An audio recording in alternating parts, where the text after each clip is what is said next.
시청자 여러분 안녕하십니까? 오늘도 인사이드 풋볼로 다시 돌아왔습니다. 이용재 전력 분석가가 함께합니다. 안녕하십니까? 네, 안녕하세요. 아, 네. 요 며칠 전에 우리 대한민국과 사우디아라비아의 아주 명경기가 있었죠? 네. 네. 오늘은 그 경기를 한번 이용재 분석관과 함께 분석을 해보고자 합니다. 혹시 경기 어떻게 보셨나요? 일단 쓰리백을 실제로 들고 나올 거라고는 좀 상상을 하지 못했었는데 네. 들고 나온 걸 보고 네. 어떤 플랜으로 경기를 나가려고 하는 건지 아, 조금 의구심이 든 채로 음. 경기를 보긴 했었습니다. 의구심이 조금 드셨다. 네. 맞아요. 이게 3백 라인업이 처음에 나오자마자 이 다른 이 인터넷상의 축구 팬들 사이에서도 엄청난 또 화제였거든요. 네. 어떤 경기를 도대체 펼칠 것인가. 이런 이 생각들이 많이 나왔는데 그럼 이용재 분석관이 보셨을 때 이 3백 왜 들고 나온 것인가 한번 바로 볼 수 있을까요? 일단 네. 저는 네. 쓰리백을 들고 나왔다는 것 자체에서 네. 저번 주에 말씀드렸던 것처럼 사우디아라비아도 경기를 주도를 하려고 하는 팀이기 때문에 음. 조금은 전반전에 지키고 후반전에 승부를 보려고 한 것이 네. 아닌가라는 생각이 들긴 했었는데요. 네네. 근데 막상 경기를 보다 보니까 좀 의구심이 드는 장면들이 네. 많이 있었습니다. 그럼 그 의구심이 들었던 장면, 어떤 장면인지 혹시 한번 전술판으로 이야기를 해볼까요? 일단 공격 형태는 차후에 얘기하고 네. 수비에 있어서 좀 먼저 아, 말씀을 드리면 네. 수비 쪽에서 먼저 조금 의구심이 들었다. 네, 네. 상대 사우디는 네. 공격할 때 3-1, 4-2 음, 형태의 공격 진영을 갖추는 팀입니다. 네. 그래서 저희는 5-2-3 형태로 수비를 진행했는데 네. 내려서서 수비를 할 때는 사실 큰 문제가 안 됩니다. 어, 이렇게 내려서서 하프라인에서 네. 미들블럭을 치고 네. 이쪽 라인에서 수비를 한다고 생각하면 네. 크게 문제가 되지 않는데 네. 문제는 전반전에 만약 저희가 상대를 좀 더 뛰게 만들고 체력적으로 후반전에 우위를 점해서 경기를 풀어나가겠다라는 생각이었으면 네. 전반전에도 의도하지 않은 압박들 장면들이 좀 많이 나왔다고 생각을 하는데요. 오히려 대한민국이 압박을 한 게 문제였다. 네. 네. 5-2-3 형태로 압박을 하게 되면 네. 굉장히 수적으로 불리한 상황이 많이 생기긴 합니다. 그쵸. 왜냐하면은 이 뒤쪽에 숫자가 많으니까. 네. 네. 그리고 5-2-3 형태로 수비를 했을 때 네. 저희 윙포드들이 이제 손흥민 선수와 네. 같은 위치에서 수비를 하게 됐는데 네네. 자연스럽게 이렇게 3백을 한 명씩 마크할 수 있는 네. 장점은 생겼지만 네. 미드필더 선수들이 아, 상대적으로 3명의 네. 미드필더를 막아야 되다 보니 어, 체력 소모가 굉장히 클 수밖에 없는 네. 그런 수비 형태를 들고 나왔습니다. 실제로 아, 경기 장면을 몇 번 보시면 네. 이런 형태로 수비를 하기 때문에 이 측면 공간들을 네. 전부 다 미드필더 선수들이 커버해야 되는 경우가 생기거든요. 지금 이 작전 판상으로 봐도 이 5명의 선수를 2명이서 막아야 되는 상황이네요. 네, 그렇죠. 네. 보통 이렇게 5-2-3으로 압박을 할 경우에는 네. 아니면 수비 라인을 아주 높게까지 올려서 음. 이 공간들을 윙백들이 커버할 수 있게 하는 방법이 있는데 네. 저희 대표팀의 수비 라인은 실제로 그렇게 높지 않았습니다. 그러다 아, 보니까 네. 지금 이 양쪽 미드필더에 있는 네. 선수들이 네. 볼을 조금 비교적 자유롭게 네, 네. 받을 수 있는 상황이 많이 생겼기 때문에 네, 네. 오히려 압박을 나갔을 때 네. 더 주도권을 내주는 형태를 음. 많이 보여줬던 것 같습니다. 그렇군요. 그럼 어떻게 보면 수비진과 이 공격진이 한 마음이 아니었다 이렇게 봐도 되겠나요? 선수 성향의 차이일 수도 있고 네. 아니면 수비 라인이 조직적으로 아직 준비가 조금 덜 돼 있으면 이런 상황이 아, 많이 발생하기도 하는데 네. 저희 뭐 김민재 선수나 정성현 선수 같은 경우에는 스피드에 크게 단점이 있는 선수들이 아니기 때문에 네, 네. 라인 컨트롤을 조금 잘 했다면 네. 뭐 이런 공간을 커버하고 네. 압박을 시도할 수 있었을 거라고 생각을 하지만 네, 네. 지금처럼 수비 라인이 높지 않은 상태에서 네. 이 5-2-3 형태로 압박을 하려고 한 건 네. 좀 무모한 판단이지 않았나 싶습니다. 아, 오히려 사우디아라비아보다 전반전에 저희가 더 힘을 많이 빼는 모습을 보여가지고 네, 그게 네, 네. 조금 의구심이 드는 그런 뭐 전술적인 판단이었던 것 같습니다. 그렇군요. 그럼 그냥 개인적으로 이용재 분석관이 생각하시기에 그럼 이 쓰리백을 왜 들고 나왔을까? 혹시 그냥 개인적인 좀 예상이라든지 이런 게 있나요? 저는 일단 네. 말씀드렸다시피 수비형 미드필더 네. 선수가 없다 보니까 이 아. 빌드업을 자체를 윙백들을 조금 더 공격적으로 활용을 하기 위해서 네네네. 센터백 3명한테 좀 빌드업을 맡기고 네. 그다음에 이제 뭐 거의 추가로 황인범 선수까지만 빌드업에 관여를 하고 네. 윙백들을 조금 더 공격적으로 쓰고 싶어서 쓰리백을 들고 나오지 않았나. 그리고 확실히 저희 진영에서 내려섰을 때는 쓰리백이 조금 더 안정감이 있는 건 사실이기 때문에 음. 그런 형태로 우선 실점을 하지 않겠다라는 마음가짐을 가지고 네. 경기에 임한 것이 아닌가 생각했습니다. 아하. 그러면 저희가 이제 이 실점을 최대한 막기 위해서 어떻게 보면 수비적인 쓰리백을 들고 나왔는데 네. 좀 운이 따르긴 상대방에게 운이 따르긴 했지만 실점을 먼저 했어요. 네. 그럼 이 수비 상황에서의 또 문제가 어떤 게 있었을까요? 수비 상황에서 네. 후반전 시작하자마자 저희가 실점을 내주는 장면이 있었는데 네네. 제가 정확하게 기억하는 장면이 네. 이 선수가 계속 자유롭게 볼을 받는다고 아까 말씀드렸잖아요. 네네. 이 미드필더 선수가 볼을 자유롭게 받다 보니까 네네. 이강인 선수가 네. 전술적 지시였는지 이강인 선수의 판단이었는지는 네네. 뭐 알 수 없지만 네. 선수가 볼을 잡았을 때 이강인 선수가 이 사이 공간을 미드필더를 도와주려 막아주려고 이렇게 좁게 위치하게 됩니다. 이렇게 됐을 때 윙백 선수가 이 선수를 강하게 네. 더 나와서 압박을 했다면 크게 문제가 될 장면은 아니었지만 네. 윙백들이 아직 올라오지 못한 시점에서 이강인 선수가 중앙 쪽으로 수비 포지션을 잡다 보니까 아. 이 선수에게 좀 자유로운 공간이 생깁니다. 아. 이때 이제 순간적으로 저희 네. 수비 라인은 두 줄 수비가 되기 때문에 네. 이 사이에 공간이 분명히 발생하고 아. 그 순간 한 선수가 침투를 해 들어가는 모습이 보이면서 순간적으로 네. 3대 3의 상황이 아. 발생하게 됩니다. 네. 물론 뭐 사우디아라비아에게 행운이 따르는 장면이긴 했지만 네. 수비 상황에선 항상 상대 공격수보다 한 명이 더 많아야 되는 걸 원칙으로 하고 있기 때문에 이런 상황 같은 경우엔 정말 한 번의 실수가 네. 된다면 이제 커버가 불가능한 상황이 되기 때문에 네. 그런 상황에서 어떻게 보면 뭐 운이 없어서 실점을 했을 수도 있지만 네. 이런 부분에 있어서 수적으로 조금 불리한 상황이 생겼던 게 실점의 원인이라고 생각합니다. 어쨌든 이 상대방에게 운이 따르기도 했지만 전술상으로 봤을 때도 문제가 있는 장면이었다. 네. 네. 만약에 이강인 선수가 좁혔을 거라면 윙백 네. 선수들은 조금 더 강하게 압박을 시도를 했어야 하는데 네. 뭐 경기 초반에 아직 뭐 집중력이 흐트러져서 그럴 수도 있고 네. 후반전 초반에. 네. 아직 정말 킥오프를 한 직후기 때문에 윙백 선수들이 네. 조금 긴장을 풀고 있었던지 아니면 뭐 이강인 선수가 약속되지 않은 수비 움직임을 가져간 것인지 잘 모르겠지만 그런 그렇군요. 상황으로 인해 이제 네. 실점 장면까지 연결이 됐던 것 같습니다. 아, 그렇군요. 그럼 이강인 선수의 이야기가 나왔으니까 이강인 네. 선수 이야기를 좀 해보자면 이강인 선수가 이날따라 조금 턴오버하는 장면이 많이 나왔어요. 네. 근데 그게 이강인 선수의 개인 폼이 물론 조금 컨디션이 안 좋았을 수도 있겠지만 뭔가 전술상으로 문제가 있었던 게 아닌가 이렇게도 한번 보고 싶거든요. 네. 혹시 어떻게 보셨는지. 저는 일단 이 3-4-3 대항으로 전반전에 저희 대표팀이 네. 공격을 풀어가려 했다는 과정 자체가 네. 측면으로 갈 수밖에 없는 구조를 뛸 수밖에 없었거든요. 측면으로 갈 수밖에 없다. 네, 저희는 중앙 공격을 네. 전반 초반 같은 경우에 네. 저희 대표팀이 먼저 이날 활용하려고 했던 공격 전술을 먼저 말씀드리면 네. 대표팀은 이날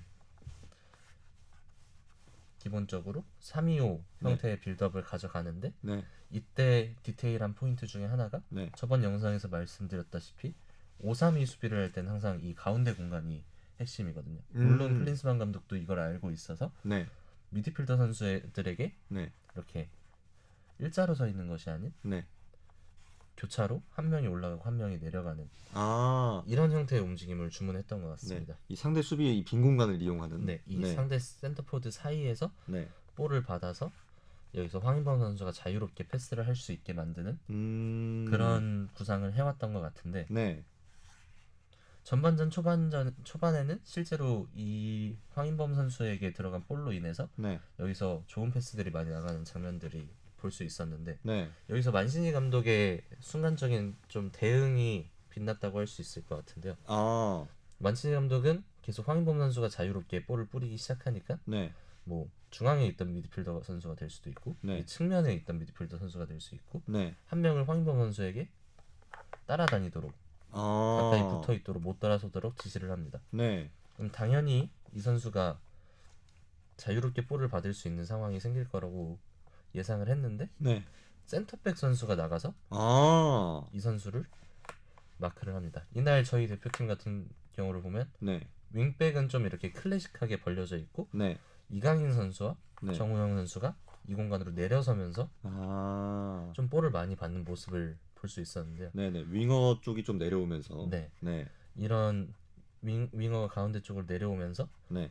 볼을 받는 모습을 볼 수 있었는데 네. 이렇게 되면 이강인 선수든 정우영 선수든 다 상대 수비를 등진 상황에서 상대 센터백과 몸싸움을 해야 되는 상황에서 볼을 받다 보니까 아. 이강인 선수가 물론 기술이 뛰어난 선수지만 네. 이강인 선수는 돌아섰을 때 이런 뭐 천재적인 패스 능력이라든지 네. 경기를 바꿀 수 있는 스루 패스 능력 네. 이런 게 가장 강점인 선수인데 네. 등을 지고 스크린 플레이를 하듯이 자꾸 아. 나오면서 그쵸. 상대 수비를 등에 달고 나오면서 네. 여기서 몸싸움으로 인해서 경합 상황이 생기다 보니까 네. 이강인 선수가 실제로 파울도 많이 당하기도 했고 음. 이 상황에서 돌아서지 못하고 네. 여기서 턴오버가 나오는 경우가 굉장히 많았던 것 같습니다. 아, 그럼 이 만치니 감독의 어떤 전술 변화, 좀 즉각적인 전술 변화 때문에 이강인 선수가 막혔다. 이렇게 볼 수 있겠네요. 네, 그런 대처를 굉장히 잘했다고 생각을 하고요, 만치니 네. 감독이. 네. 그래서 전 클린스만 감독한테 좀 아쉬웠던 게 네. 상대가 전반 30분쯤부터 이런 형태로 수비를 하기 시작했습니다. 제가 봤을 때 25분에서 30분 사이부터 네. 만치니 감독이 이런 주문을 한 것 같은데 네. 저희는 실점 전까지 계속 동일한 패턴으로 아. 공격을 시도를 했습니다. 네. 실제로 위험한 상황이 연출이 됐던 저희가 위협적인 찬스를 만들었던 상황을 네. 보면 단순한 롱패스 음. 외에는 저희의 공격 패턴이 전혀 발휘될 수가 없었거든요. 그쵸. 여기서 지금 이렇게 전술 작전판만 봐도 지금 우리나라 선수들이 다 이렇게 마킹이 돼 있는 상황이니까. 네. 네, 사실 이렇게 한 명 한 명씩 붙으면 아무리 기술이 좋은 선수도 빠져나기 굉장히 어렵잖아요. 굉장히 어렵죠. 네네. 그렇다 보니까 조금 공격 작업에서도 지지부진하지 않았나 네. 싶습니다. 네, 이렇게 이강인 선수에 대해서 이강인 선수가 왜 이 경기에서 부진했냐 이 부분에 대해서 좀 얘기를 해봤는데 네. 그럼 이제 이강인 선수를 넘어서 좀 더 공격 진영이 왜 부진했냐 이런 이야기를 좀 해보고 싶어요. 네. 네, 그래서 전반전에도 그렇고 이제 후반전 좀 지나서도 그렇고 이 공격진이 굉장히 고립되는 모습이 많이 나왔거든요. 그렇죠. 이런 부분은 어떤 전술적인 문제가 있었는지 한번 살펴볼까요? 네. 네, 일단 아까 말씀드렸다시피 이런 형태로 네. 잡히기 시작한 다음부터 네. 저희의 루트는 하나밖에 생기지 않습니다. 아. 측면 이 공간을 활용해서 네, 여기서 어떻게든 풀어 나와야 되는 상황. 네, 다시 받아서 계속해서 이 손흥민 선수가 침투하는 공간으로 음, 연결하는 작업을 많이 했었는데 네네네, 사실 지공 상황에서는 어찌됐든 공격 숫자가 네. 많이 있기 때문에 네, 뭐 좀 전술이 단순해지긴 했지만 네. 숫자적인 문제는 많이 없었거든요. 네네, 근데 제일 중요한 건 네, 상대가 3백을 쓰면 아무래도 지공 상황으로 네, 쉽게 제압하는 건 굉장히 힘든 일이라고 저번에도 말씀을 드렸는데 네. 전환 상황이 좀 제일 중요한 것 같습니다. 전환 상황. 네, 네. 예, 공격에서 수비로, 수비에서 공격으로 전환하는 걸 저희가 보통 전환 상황이라고 얘기를 하는데 네, 저희 대표팀이 아까 5-2-3으로 수비를 했지만 네, 이 공격과 수비의 간격이 넓다고 말씀을 드렸잖아요. 네, 네, 만약 사우디가 공격을 3-1-4-2 형태로 네. 하던 와중에 네, 저희 대표팀이 볼을 뺏게 된다면 네. 손흥민 선수가 즉각적인 반응으로 계속해서 침투를 시도했었습니다. 음, 물론 사우디 센터백 선수들과 네, 윙백 선수들 네, 그리고 미드필더 선수까지 네, 다 킥이 시도되면 네. 내려오는 속도가 우리나라 대표팀 선수들보다 네. 훨씬 빠를 수밖에 없습니다. 음, 그러면 3명으로 네. 7명 내지 8명의 선수를 상대해야 되는 경우가 굉장히 많이 발생을 했거든요. 네, 실제로 손흥민 선수한테 좋은 침투 패스가 들어간다고 해도 네, 손흥민 선수 앞에는 2명의 센터백과 수비형 미드필더가 버티고 있습니다. 손흥민 선수 혼자서 네. 3명을 상대해야 되는 그림이 굉장히 많이 나왔던 장면인데 네, 윙백 선수들이나 미드필더 선수들이 아무리 빠르게 올라온다고 해도 네, 상대 선수와 속력이 비슷하다는 가정하에 네. 상대 선수를 넘어설 수 없는 음. 형태를 가져갈 수밖에 없었습니다. 아하, 그렇군요. 그럼 손흥민 선수가 어떻게든 여기서 뭐 시간을 끈다든지 네, 뭐 이렇게 우리 팀 선수를 기다려야 하는 입장이었군요. 네. 아, 또 그렇게 된다면 네. 수적으로 상대 수비 숫자가 훨씬 많아지게 되기 때문에 아, 상대 그쵸. 수비는 투톱을 빼고 전부 네. 수비에 가담하기 때문에 네. 저희가 아무리 네. 손흥민 선수가 여기서 뭐 5초 이상, 6초 네. 이렇게 볼을 소유한다고 한들 네. 저희 공격 숫자보다 많을 수는 없어지는. 아. 손흥민 선수가 측면으로 빠져나가 있는 상태에서 네. 빠르게 올라온 선수는 이제 네. 정우영 선수와 이강인 선수밖에 아. 남지 않게 되는데 네. 뭐 박스 안에서 상대 센터백들을 상대하기에 장점이 그쵸. 있는 선수들은 아니죠. 그쵸, 그러다 그쵸. 보니까 좀 공격이 답답한 흐름이 계속 음. 지속이 됐던 것 같습니다. 네네. 그럼 이런 사실 상황에서는 좀 힘써줄 수 있는 선수가 우리나라엔 이 조규성 선수밖에 없다라는 생각이 드는데, 네. 그럼 이날 조규성 선수 대신 이 손흥민 손톱을 가동한 거는 어떻게 보면 조금 아쉬운 선택일 수 있다 이렇게 말을 할 수 있을까요? 뭐 손톱을 기용한 것 자체에서 아쉬운 선택이라고 하긴 조금 힘들 것 같고요. 네, 어쨌든 조규성 선수가 교체에 들어와서 체력 안배가 돼 있는 상태에서는 네, 본인이 결정 지을 수 있다는 걸 보여줬기 때문에 네네. 이 판단 자체가 뭐 아쉬웠다라고 말하기는 조금 힘들지만 음, 의구심이 들었던 건 네, 왜 손흥민 선수를 톱에 세웠는데 네. 전방 압박을 시도를 했을까? 아, 그쵸. 체력 안배가 전혀 되지 않을 걸 네. 알면서도 굳이 전방 압박을 한 이유가 무엇일까라는 좀 음. 생각을 했었습니다. 그러면은 이날 손흥민 선수가 사실 슈팅 찬스에서 골문 안쪽으로 슈팅을 날리는 거를 좀 힘들어 했는데 네, 그것도 이런 체력 문제 때문이라고 할 수 있겠네요. 네 저는 정말 저번 주에도 말씀드렸지만 네. 공격수들이 수비 가담이 많아지다 보면 네.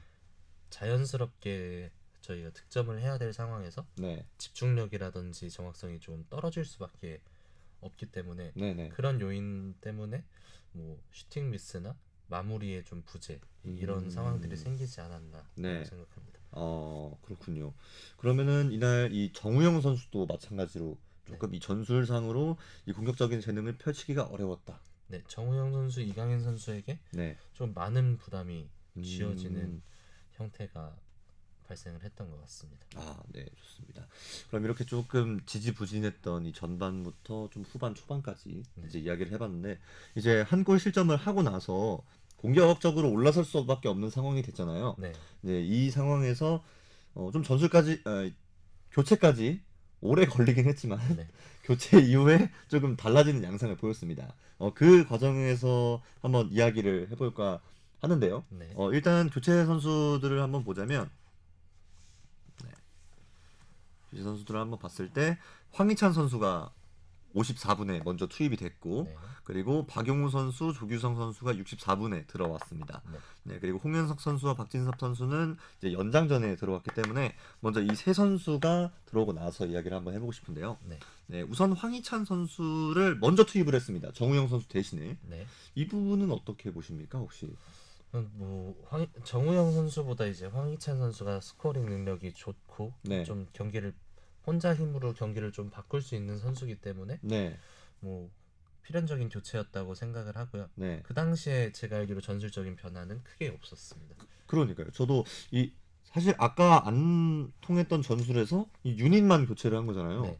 그러면 그냥 이 황희찬 선수에게 좀 개인적인 돌파라든지 이런 거를 생각을 하고 투입을 한 걸까요? 네. 그리고 아까 뭐 말씀드렸다시피 네, 상대 센터백 선수와 맞닥뜨리는 경우가 많다고 했는데 네네. 황희찬 선수는 이강인 선수나 정우영 선수에 비해 상대 선수와 몸싸움을 하면서 버티는 걸 할 수 있는 선수고 등을 진 상태에서도 뭐 순간적으로 흘려서 돌아간다든지 이런 걸 네네네. 굉장히 잘하는 선수이기 때문에 네네. 그런 역할적인 측면에서 황희찬 선수에게 기대를 했던 것 같긴 합니다. 그럼 이 황희찬 선수의 교체는 이 만치니 감독이 이렇게 센터백을 붙이는 이걸 대비해서 네. 좀 더 힘 있는 선수를 넣었다. 네. 이렇게 볼 수 있겠네요. 그렇군요. 그러면은 이제 세 번째 교체인 이 박용우 선수와 조규성 선수가 투입되는 장면. 네. 이 정승현 선수와 이재성 선수와 교체가 됐습니다. 네. 네, 이 부분 이후에는 어떤 변화가 있었을까요? 이 부분 이후에는 크게 이제 포메이션 자체가 네, 박용우 선수가 위치하고 네, 이제 두 명의 미드필더와 네. 한 명의 손흥민 선수를 이제 공격형 미드필더 역할처럼 네. 섀도우 스트라이커 역할이죠. 네네. 활용을 하면서 네. 빌드업 형태 자체도 네. 좀 공격적으로 윙백들이 전반전만큼 전진하진 않았지만 네네. 박영호 선수가 네. 이 상대 포드 사이의 공간에서 볼을 받으려고 하고 음. 황인범 선수는 이 2선과 3선 사이를 왔다 갔다 하면서 볼을 좀 운반해주는 역할을 네네. 했습니다. 그럼 전반전에 황인범 선수가 했던 역할을 박용우 선수가 맡고 네. 그리고 황인범 선수는 좀 더 위쪽으로. 네. 네, 그리고 그렇군요. 쉽게 생각해서 4백에서 3백으로 바꿨기 때문에 네. 저희 3백에서 4백으로? 네. 네. 3백에서 4백으로 바꿨기 때문에 네. 저희 두 명의 센터백과 두 명의 센터포드가 마주하는 상황이 생기기 때문에 당연히 공격 숫자적으로는 네. 한 명이 추가된 득점이 필요한 상황이었기 때문에 네네. 이런 현상을 볼 수 있었습니다. 네네. 그러면 이렇게 변화하고 나서 사실 우리나라가 공격 숫자를 늘리면서 공격을 더 했다라고 볼 수도 있지만 네. 이 사우디도 변화를 좀 가져갔다라고 볼 수 있을 것 같아요. 네, 조금 많이 내려앉는 모습을 보였는데 이렇게 내려앉음으로써 좀 더 우리나라에게 유리했다 이렇게 볼 수도 있을까요? 네, 그리고 일단 5-3-2 이런 전형 자체가 네, 미드필더의 체력 소모가 굉장히 많은 전술 중에 하나이기 때문에 네네, 전반전부터 90분 내내 압박을 할 수 없거든요, 미드필더 선수들이. 네네네. 중간중간 교체를 통해서 체력 안배를 시켜주는 모습이 보여졌는데 네, 그래도 이 경기 흐름과 이제 1대1 능력에서 사우디 선수들이 조금 본인들이 이기고 있고 조금 겁이 난다고 해야 하나? 좀 두려워하다 보니까 네. 어쨌든 또 우리나라가 강팀이니까. 네, 1대1로 맞섰을 때는 한국 선수들이 아무래도 조금 더 기량이 뛰어나다는 걸 알기 때문에 네네. 선수들이 좀 내려앉는 모습. 만시니 감독은 계속 제가 봤을 땐 벤치에서 올라가라고 주문을 했지만 네네. 사우디 선수들이 뭐 원래 해오던 축구 그리고 조금 더 지키려는 마음가짐 때문에 네. 물러서기 시작하면서 아하. 저희 선수들이 좀 자유롭게 볼을 찰 수 있는 공간들을 좀 많이 내주었던 것 같습니다. 아, 그렇군요. 그럼 이제 무수한 크로스 상황이라든지 이제 박스 안에서의 상황들이 만들어지면서 득점까지 나왔는데 네. 그 득점 장면은 혹시 한번 분석해 주실 수 있나요? 득점 장면 같은 경우에는 네. 네. 사실 이 득점 장면이 세트피스 상황과 겹치면서 네. 엄청나게 혼전 상황 속에서 득점이 나왔거든요. 네. 그래서 조규성 선수의 어떻게 보면 계속된 이 시도 끝에 이 집념이랄까? 네, 이런 부분도 굉장히 돋보였었고 사실 좀 우당탕탕이라고 하죠. 좀 이런 느낌도 볼 수가 있었는데 좀 어떤 느낌이었는지 사실 이날 이렇게 포백으로 전환되면서 공격 숫자가 늘어나는 게 조금 더 큰 영향이지 않았을까 이런 네. 생각이 드는데 조규성 선수의 이 헤더, 집념의 헤더 네. 이 장면 사실 조규성 선수가 힘도 있고 키도 크지만 이 3백 사이에서 헤더를 하기는 쉽지 않잖아요. 네. 네네네. 근데 어떻게 해서 이 장면이 나왔을까? 네. 아무래도 공격 숫자를 많이 늘리다 보니까 네. 사우디 선수들은 박스 안에 밀집해서 좀 수비를 많이 했었고 네. 저희는 윙백 선수들까지 양쪽이 다 올라와서 네. 가운데서 제가 저번에 말씀드렸던 것처럼 가운데 네네. 3명은 있어야 된다고 말씀드렸는데 네. 4명까지도 이렇게 올라오는 모습을 많이 보여줬거든요. 정말 많은 숫자가 투입이 됐네요. 네, 그래서 네. 이 4명의 선수가 볼 쪽으로 다 이 선수들을 견제를 하고 있다 보니까 네. 반대쪽에서 침투하는 서령우 선수에게 네. 자연스럽게 공간이 생기게 됐고 네. 이 서령우 선수의 침투가 굉장히 좋았다고 생각을 합니다. 서령우 선수의 침투 이후에 네. 이제 연결로 인해서 득점이 됐던 것 같습니다. 아하, 그렇군요. 이 서령우 선수에게 공간이 계속 나서. 네, 서령우 그래서- 선수를 네. 막을 수 있는 선수가 아무래도 없다 보니까 보통 미드필더 선수들이 네. 이 윙백을 따라서 여기까지 내려오는 경우는 거의 없기 때문에 그쵸. 저희가 공격 숫자를 늘려놨기 때문에 이런 장면이 가능하지 음. 않았나 싶습니다. 그래서 후반전에 좀 서령우 선수가 이 박스 이 부근에서 계속해서 크로스를 올린 장면이 꽤 나왔잖아요. 네, 그럼 이거는 또 앞쪽에 선수들을 많이 넣으면서 좀 전술적으로 서령우 선수가 프리해졌다. 네. 이렇게 볼 수가 있겠네요. 그리고 이제 황희찬 선수의 네. 효과도 말을 안 할 수가 없는데요. 네. 황희찬 선수는 기본적으로 볼을 잡았을 때 네. 돌파를 하는 걸 선호하는 선수이기 때문에 네. 상대 선수가 바짝 나와서 붙을 수밖에 없습니다. 어. 근데 후반전에 보시면 네. 황희찬 선수가 뭐 안쪽에서 드리블하는 경우도 있었지만 네. 보통 측면에서 볼을 잡고 네. 드리블을 하고 네. 이 공간을 서령우 선수가 침투해 들어가는 움직임을 많이 보였거든요. 네네네. 안쪽으로. 네. 네. 이런 형태가 뭐 소속팀에서도 많이 나왔었는데 이 소속팀에도 황희찬 선수랑 뭐 유형은 다르지만 네. 드리블을 굉장히 잘하는 울산현대의 박호 네네네. 선수가 있는데 네네. 그 박호 선수가 상대의 수비를 잡고 있을 때 서령우 선수가 안쪽 하프 스페이스로 침투해 들어간 후에 이곳에서 크로스를 올려서 뭐 마틴 아담이라든지 네네. 주민규 선수 같은 선수들이 득점을 하는 패턴이 굉장히 많았거든요. 네네네. 그런 동일한 움직임을 서령우 선수가는 익숙한 움직임을 했던 거고 그 역할을 황희찬 선수는 이제 박호 선수가 했던 역할처럼 이렇게 플레이를 한 게 이제 상대 윙백을 끌어내고 이 사이 하프 스페이스를 공략할 수 있었고 크로스 상황에서 황희찬 선수까지 네. 박스 안에 투입이 되다 보니까 네. 서령우 선수가 돌아 나갈 수 있는 공간이 생겼던 것 같습니다. 그럼 이 황희찬 선수의 투입으로 서령우 선수가 어떻게 보면 자기가 제일 잘하는 걸 할 수 있는 환경이 네. 만들어진 거네요. 그리고 전 축구에서 또 제일 중요한 것 중에 하나가 네. 결국 숫자 싸움이라고 생각을 하기 때문에 물론 이런 형태로 공격을 했을 때 네. 리스크는 분명히 있습니다. 아. 상대 5명을 뚫기 위해 저희는 6명을 투입했기 때문에 네. 반대로 저희가 역습 상황이 생긴다면 조금 위험한 상황이 네. 많이 연출될 수도 있는 네. 그런 형태였지만 네. 뭐 저희 수비 라인의 능력을 믿고 있었던 것 같기도 하고 네. 그 시간 자체도 종료 직전이었기 때문에 1대0으로 지나 2대0으로 지나 토너먼트에선 그쵸. 크게 문제가 없기 때문에 네. 좀 이런 어떻게 보면 위험한 도박 같은 그런 수를 썼던 것 같습니다. 아, 그렇군요.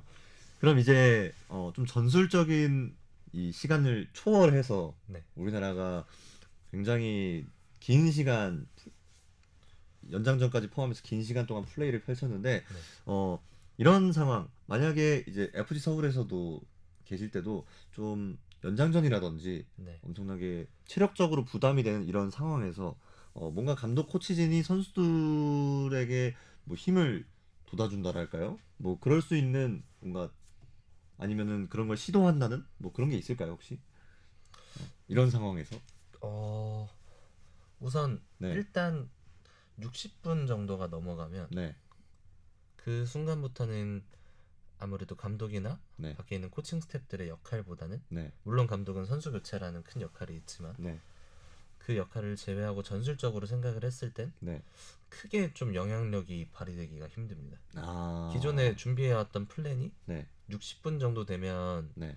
전부 뭐 소진이 된다든지 서로 맞춤 전술을 중간중간 수정을 해 나가다가 보면 네. 선수들 체력도 떨어져 있고 인지 능력도 떨어지게 되기 때문에 전술적인 싸움보다는 네. 그 상황에서 선수 개인 기량과 네. 체력적인 측면이 굉장히 좀 많이 중요해지거든요. 네네. 그리고 골을 넣어야 하는 팀은 좀 박스 안쪽으로 항상 볼을 보내기 바빠지기 때문에 네. 전술적인 특징보다는 좀 선수들의 동기부여라든지 그런 부분에 있어서 좀 신경을 많이 써주는 것 같습니다. 그렇군요. 그때부터는 정말 정신력 싸움이다. 네, 정신력과 체력. 네, 선수들의 체력과 정신력 네. 싸움이다. 좋습니다. 그렇게 해서 연장 후반까지 1대1로 승부를 펼치다가 승부차기가 됐잖아요. 네. 승부차기에서 이 비현우 비현우 선수의 두 번의 선방이 빛나면서 승리까지 가게 됐는데 이렇게 승부차기 혹은 페널티킥 상황이 왔을 때 또 이때도 혹시 코치진이나 감독진은 뭐 사실 골키퍼를 믿어야 하지만 뭔가 코치진과 이 감독의 역할 이런 게 있나요 혹시? 저희가 뭐 저희 에피소드에 FA컵을 치를 때도 그랬고 네. 승부차기나 뭐 페널티킥 이런 대비를 주요 키커들에 대한 대비를 다 해놓습니다. 특히 연장전이 있는 네. 경기, 승부차기가 있는 경기라면 네. 모든 선수들의 찾던 PK 영상을 다 보고 어. 어떤 유형인지 미리 정리를 해두거든요. 네네네. 그런 형태로 정리를 해두기 때문에 네네. 단순히 물론 골키퍼가 감으로 하는 경우도 있을 수 있지만 네. 웬만해선 데이터에 의존을 하는 경우가 많습니다. 그런 데이터들을 경기 네. 전에 혹은 골키퍼 선수들이 많이 하는 건 이제 뭐 승부차기 때 물병에 써놓는다든지 뭐 그런 경우가 많거든요. 네네네. 예상되는 키커에 대한 영상들을 다 분석을 하는데 네. 뭐 주로 분석을 많이 하는 건 PK 차는 키커들의 유형은 네. 두 가지가 있는데 네.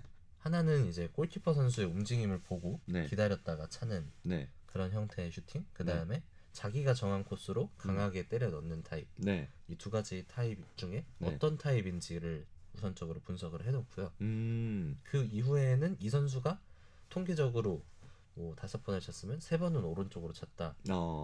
특히 이거는 한 방향으로 정해놓고 강하게 때리는 선수는 무조건 글로 차겠네요. 거의. 방향을 바꾸지 않는 경우가 많거든요. 네네. 그런 경우들을 이제 분석을 해서 키퍼들과 미팅을 통해서 전달을 해놓습니다. 아하. 그럼 이런 분석이 또 사우디가 승부차기 전승 아니었습니까? 네. 네네. 그런 사우디의 이 승부차기 전술을 깰 수 있는 또 치밀한 분석이 있지 않았나. 네. 오히려 사우디가 승부차기를 많이 해서 네. 데이터가 더 아하. 정립이 다 많이 됐을 수도 있다고 그럴 수도 있겠군요. 우리나라에겐 표본이 많았다. 네. 또 어쨌든 조현우 선수가 이 인터뷰에서 아내의 말을 듣고 오른쪽으로 쳤다 이런 이야기를 하긴 했지만 어쨌든 그런 분석 속에서 이런 결과가 나오지 않았나 싶습니다. 정말 근데 분석보다 더 중요한 여자의 촉이었을 수도 있다. 그렇죠, 맞아요. 이 사람의 촉은 사실 무시할 수가 없거든요. 네. 네, 그렇습니다. 이렇게 사우디아라비아와 대한민국의 경기까지 한번 리뷰해봤습니다. 네, 이렇게 대한민국과 사우디아라비아의 명경기 한번 살펴봤는데요. 이어서 저희는 호주와 맞대결을 앞두고 있습니다. 네. 이 호주 사실 아시아에서 굉장히 강호로 통하는 이 호주인데 이 호주와의 경기 어떻게 보시나요 혹시? 일단 뭐 체력적으로 네. 저희가 불리한 상황이면은 확실한 것 같고. 네네. 어쨌든 연장 후반까지 저희가 달렸기 때문에. 네, 호주는 저희보다 휴식 시간이 더 길었기 때문에. 네네. 그런 형태에서 조금은 뭐 어떤 플랜을 가지고 대표팀의 컨디션이 어느 정도인지는 네. 저희가 뭐 현장에 있지 않기 때문에 그렇죠. 정확하게 알 수는 없지만 네. 쉽지 않은 경기가 될 건 좀 확실하다고 생각을 합니다. 네. 호주는 또 수비가 워낙 견고한 팀 중에 하나라서 네. 저희가 뭐 호주는 근데 사우디아라비아와 다르게 좀 경기를 주도하는 형태를 많이 띄진 않는 팀이라서 의외로. 네. 그래서 저희가 오히려 공격을 전반부터 좀 무리하게 시도하다가 네. 역습을 한번 맞아서 실점을 하게 된다면 그다음부터는 네. 굉장히 경기가 힘들어지기 때문에 음. 저희로도 좀 이렇게 위험 부담이 따르는 네. 전술을 활용하지 않을 거라고는 생각을 하고 있습니다. 아하. 사실 이 호주에 대해서 이 인터넷상에서 뭐 늑축구한다 이런 얘기도 좀 있었거든요. 그래서 조금 생각보다는 수비적인 팀이라고 볼 수 있겠네요. 네, 좀 조직적으로 잘 준비가 돼 있는 팀이라서 좀 네. 끈끈한 팀이라는 느낌을 좀 많이 받았고요. 네네네. 그리고 또 이 호주 하면 이 아시아 대회에서 항상 이 피지컬 네, 이런 게 굉장히 강점으로 꼽히잖아요. 혹시 이번 대회에서도 동일한가요? 마찬가지로 이제 뭐 수비 라인이나 네. 전체적인 팀을 봤을 때 네. 호주 팀의 이제 데이터 중에 네. 공중볼 경합 성공률이 있는데 네. 굉장히 상위권에 위치합니다. 제가 봤을 때 3등, 아. 4등으로 기억을 하는데 네. 반면 우리나라 대표팀의 네. 포지션은 23위, 22위. 아, 정말요? 굉장히 낮은 수치를 좀 기록하고 있거든요. 아하. 그렇군요. 저는 김민재 선수가 맨날 헤딩을 이렇게 잘 하시니까 굉장히 그래도 어느 정도 있지 않을까 싶었는데 조금 낮은 수치네요. 네, 아무래도 저희 공격진에서 뭐 이제 헤딩을 할 수 있는 자원이 조규성 선수 빼고는 전무한데 조규성 선수도 지금 그렇게 네. 경합 성공률이 높지 않은 모습을 네. 보여주고 있기 때문에 그쵸. 아무래도 이런 부분을 생각을 해보면 뭐 저희가 못하는 헤딩을 굳이 네. 저희 중에 이제 제일 타겟터 유형에 가까운 조규성 선수를 활용을 할 필요가 있을까라는 생각도 들긴 합니다. 그럼 이용재 분석관이 생각하기에는 호주전은 또 조규성보다는 이 손톱이 낫다. 손톱을 세울 가능성이 네. 좀 더 높다고 생각을 하고요. 전 마찬가지로 한 번 더 쓰리백을 네. 들고 나오지 않을까라는 생각도 있습니다. 한 번 더 쓰리백을. 네. 그 이유는 혹시 어떻게 될까요? 아무래도 말씀드렸다시피 체력적인 부담도 분명히 존재를 하고 네. 뭐 대표팀도 자체적으로 리뷰도 하고 경기도 봤을 텐데 네. 그런 상황이라면 이 5-2-3 형태를 활용을 한다고 해도 네. 먼저 호주를 말씀드리면 네. 호주는 2-3-4-1, 2-3-5의 형태로 네. 공격을 좀 많이 시도를 하는 팀인데 네. 이 윙백들이 넓게 올라서서 전진하지 않고 네. 윙백들이 약간 중원에서 네. 아주 안쪽으로 들어오진 않지만 조금 좁게 서서 네. 빌드업을 하는 경우가 많다 보니까 네네. 저희 대형으로 섰을 때 이 5-2-3 형태로 음. 상대 센터백들의 볼줄은 좀 열어주더라도 네. 블럭을 쌓고 네. 이런 형태로 기다린다면 네. 실점을 하진 않을 거라는 생각이 좀 많이 들어요. 호주도 공격력이 강한 팀이 아니기 때문에 네. 이런 형태로 전반전에 조금 버티고 후반전에 승부를 보는 플랜도 괜찮을 것 같다는 생각이 많이 들었어요. 아하, 그렇군요. 상대 2-3-5 전술에 맞춰서 우리는 5-2-3을 들고 나가자. 네. 아하, 그렇군요. 이런 형태도 수비적으로 나갈 땐 생각해 볼 수 있는 방법이고 네. 그리고 대표팀이 조금 기세가 올라서 네. 같이 우리도 공격을 하겠다라고 네. 하면 네. 마찬가지로 네. 4-2-3-1 형태의 공격을 수비를 시도하면 될 것 같습니다. 4-2-3-1로 사실 근데 하면은 이렇게 되면은 상대가 5명이 다 같이 올라오면 네. 4명이 막아야 되는 거 아닙니까? 네, 이게 보기에는 네. 좀 그래 보일 수도 있는데 네. 이 5명의 선수가 수비 라인에 붙어 있는 경우는 좀 거의 없다 보니까 그렇죠. 이 가운데를 좀 튼튼하게 지키려면 네. 이 2명의 수비형 미드필더를 둬서 저희가 항상 압박을 할 때는 네. 볼 반대쪽은 버린다라는 얘기를 많이 하거든요. 네네네. 뭐 따라 나온다고 해도 네. 이런 식으로 땡겨 온다면 네. 크게 문제가 되진 않기 때문에 어허. 여기서 반대로 킥을 하는 뭐 킥이 날아갈 수도 있지만 네. 킥을 할 때 날아가는 시간 채공 시간이 있기 때문에 이 사이에 수비 라인은 충분히 이동을 할 수가 있거든요. 네네. 만약에 저희 윙백 선수가 많이 끌려 나왔다 네. 이런 경우에 수비형 수비형 미드필더 미드필더가. 선수가 뭐 공간을 커버하기 위해 내려가지고 네. 윙포드 선수가 이 공간을 다시 채워준다든지 네네. 이런 형태의 수비를 많이 펼치기 때문에 네. 4-2-3-1 형태로 수비를 할 때는 조금 더 지키기보다는 압박을 시도할 땐 4-2-3-1 형태가 더 좋다고 생각을 하고요. 네. 그래서 그 형태에 따라서 조규성 선수가 투입이 될지 손흥민 선수가 투입이 될지 갈릴 것 같다는 생각을 하고 있습니다. 그렇군요. 그러면은 만약에 이렇게 4-2-3-1로 나왔을 때 우리 대한민국에 또 지금 이번 대회에서 약간의 문제가 있는 부분, 이 중원 네. 중원 자원에서 전 경기에는 황인범 선수와 이재성 선수가 2명이 나왔는데 네. 만약 이렇게 나온다면은 어떤 선수가 선택되는 게 괜찮을까요? 형태적으로 봤을 때나 뭐 지금은 박용호 선수보다는 황인범 선수와 이재성 선수가 기존에 네. 했던 대로 하는 게 조금 더 효과적일 거라고 생각을 하고요. 네. 이순민 선수나 박진섭 선수 같은 이제 백업 자원들이 있지만 네. 워낙에 좀 경험이 적다 보니까 이런 경기에서 섣불리 선발로 쓰기에 분명히 부담이 있을 것 같습니다. 그렇군요. 근데 이재성 선수와 황인범 선수가 나왔을 때 이 높이적인 측면에서의 위험이 있지 않을까요? 네, 물론 높이적인 측면에서 네. 위험 부담이 따를 수도 있고요. 네. 그 상황에서 이제 뭐 센터백을 구성을 어떻게 할지도 좀 지켜봐야 할 항목 중에 하나일 것 같은데 네네. 수비력적인 측면에서는 또 김영건 선수보다 정세현 선수가 조금 더 앞선다고 현재 폼으로는 네. 생각을 하기 때문에 네. 크린스만의 감독이 어디에 중점을 두고 전술을 짜느냐에 따라서 네. 전반전에 수비적으로 간다면 수비적인 풋백을 사용을 한다면 정세현 네. 선수가 투입이 될 것 같고 네. 뭐 당연히 3백을 서면 두 선수가 모두 투입이 될 것 같습니다. 네네. 그러면은 지금 이 수비형 미드필더 자원 중에서도 또 수비적으로 또 뛰어난 선수가 있잖아요.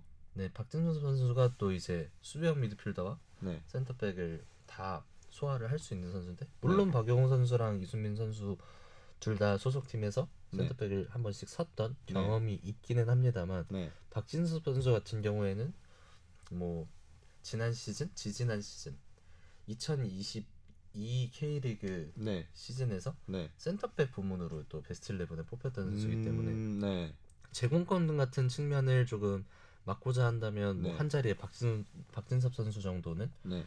고려해볼 만한 가치가 있을 것 같습니다. 그렇군요. 이 중원 조합과 수비 조합에서도 어떤 또 전술을 들고 나올지 굉장히 궁금해지는 부분입니다. 그러면 마지막으로 우리 호주전 혹시 당연히 가슴은 대한민국의 승리를